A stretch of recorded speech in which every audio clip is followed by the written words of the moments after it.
It's November, it's cuddly, snuggly, cozy time, and it is time for a comfort read for book club.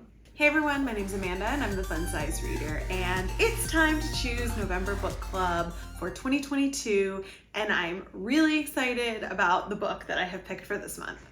Listen, I know that many of you may have already read this book, and I don't care because it's one of my favorites, like ever.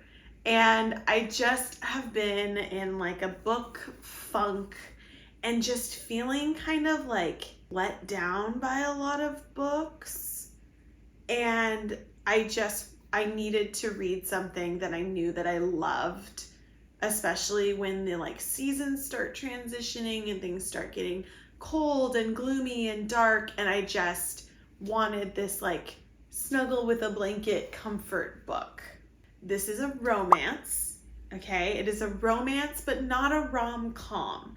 It's not really meant to be funny, but there are some like can't stop smiling, flirty, cute, like gushing hearts moments in this book. It's a reread for me. I actually read this book a few years ago and I just love it so much.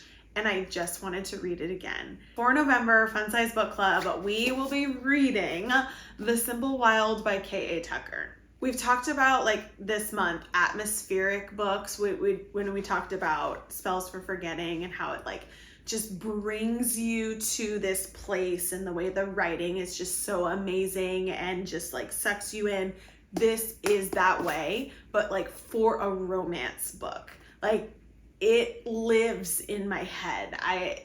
And my heart. I love these characters and this place so much that I don't feel weird about rereading a romance book. Like typically that's not something that I would do, but I don't feel weird about doing it with this book because it's just, it's so good. It's one of my absolute favorites of probably all romances that I've read.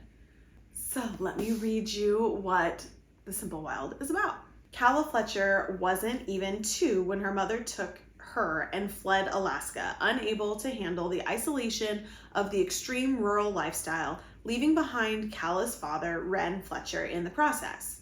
Calla never looked back, and at 26, a busy life in Toronto is all she knows. But when Calla learns that Ren's days may be numbered, she knows that it's time to make the long trip back to the remote frontier town of her birth to attempt to fix their estranged relationship. She braves the roaming wildlife, the odd daylight hours, the exorbitant prices, and even the occasional, dear God, outhouse, all for the chance to connect with her father, a man who, despite his many faults, she can't help but care for. While she struggles to adjust to this rugged, new environment, Jonah, the unkempt, obnoxious Alaskan pilot who helps keep her father's charter plane company operational, can't imagine calling anywhere else home. And he's clearly waiting with one hand on the throttle to fly this city girl back to where she belongs, convinced that she's too pampered to handle the wild. Jonah's probably right, but Calla is determined to prove him wrong. As time passes, she unexpectedly finds herself forming a bond with the burly pilot.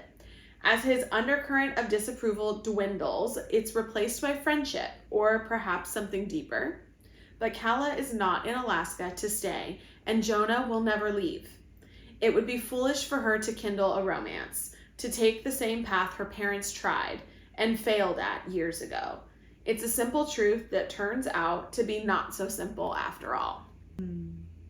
I love this book. I love this book so much. If you've already read it, I think it's time for a reread. If you haven't read it, please, if you are a romance reader, if you are trying to get into contemporary romance, like this book gets people into contemporary romance.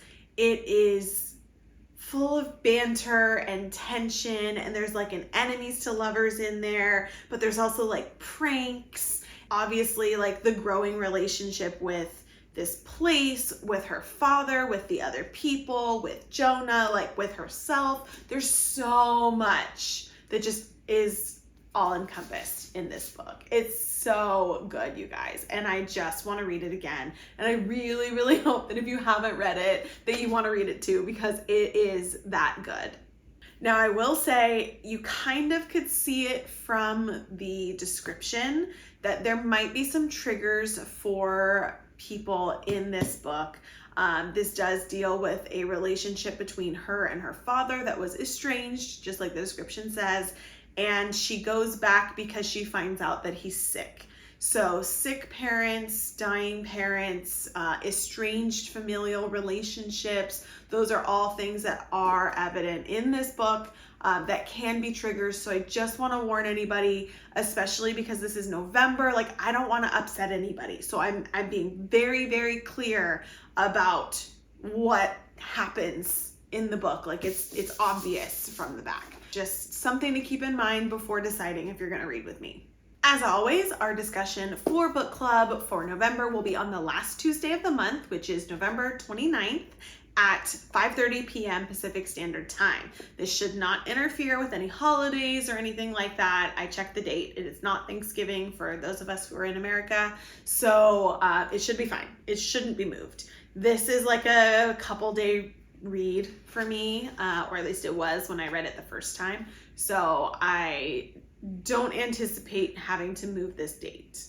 I was really hoping that this one was going to be on Kindle Unlimited, but it's not. K.A. Tucker did start putting some of her other books on Kindle Unlimited, but this one, unfortunately, is not there. So, yeah. I will put the links for the book, the physical, down in the description below, so you can check that out if you need to. Excited to share this book with you guys. I know I've talked about it on my channel before, but now I can actually like read it and get a review and talk to you guys about it because I want to. So I'm excited to read in November with you. Thanks for chatting today, and I'll see you on the 29th.